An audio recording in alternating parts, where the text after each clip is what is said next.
and when your stomach is growling, you have little time for a flower bed, however pretty it might be. Oh, he had had it up to here with these high valleys and the taciturn, poor, embittered people who survived here. Why wasn't his life like that of other seed dealers who pursued their trade in better regions? And why couldn't he count any wealthy farmers among his customers, or any nurseries or rich gardeners? Why had his father left him no more than this miserable territory in Switzerland in which to peddle his seeds? He grasped his money bag, the weight of which helped him keep a lid on that last question before envy and anger and hate could overwhelm him. All the others could go to hell. Today he was king. He'd done his business well today, yes, sir. He wanted to go home. To Groningen, his hometown, a village at the foot of the Swabian Mountains, hundreds of miles from this dismal spot on a map. He was hurrying now, shouldering the seed sack that contained his flower seeds and bulbs. Bulbs! Why had he even bothered hauling them all this way? He raised his hat, taking his leave. "Where do you think you'll get to on foot today? You'll never make it down to the bottom of the valley," said one of the card players, who looked at him with a sour expression. In his mind, Friedhelm traced the roads he would have to cover. The man was right. It was a good 20 miles to the next valley, with only 2 or 3 villages in between. But what other choice did he have? The last thing he wanted to do was spend the night in that wretched place. He could practically guarantee that he'd end up with his head bashed in, or drugged and robbed, or...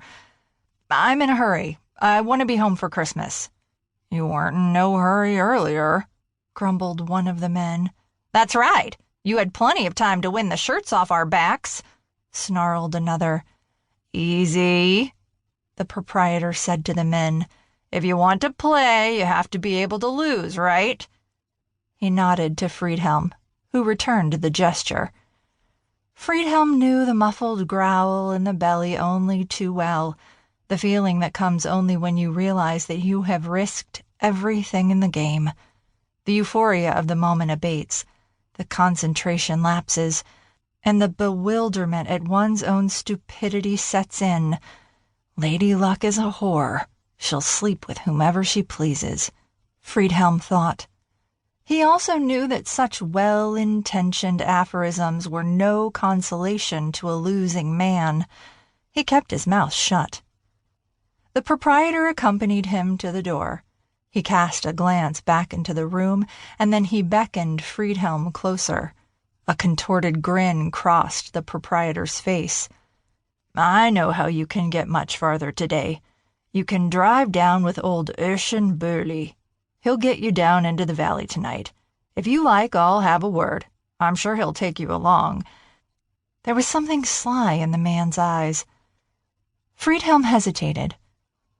From previous gambling nights, he knew Urshan Burley as a singular drunkard and cantankerous to boot.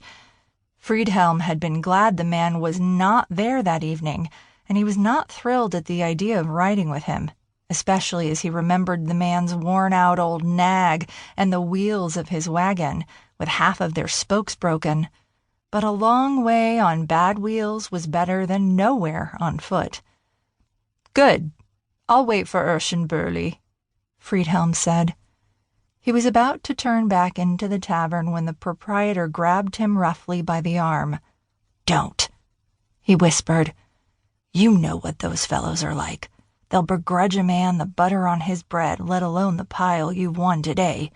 Better they don't set eyes on you again." Friedhelm glanced over the man's shoulder into the barroom. The card players were talking among themselves, leaning close. Though he felt no desire to rejoin them, he wasn't eager to trudge up the steep hill to Urshan Burley's farm either. But what choice did he have?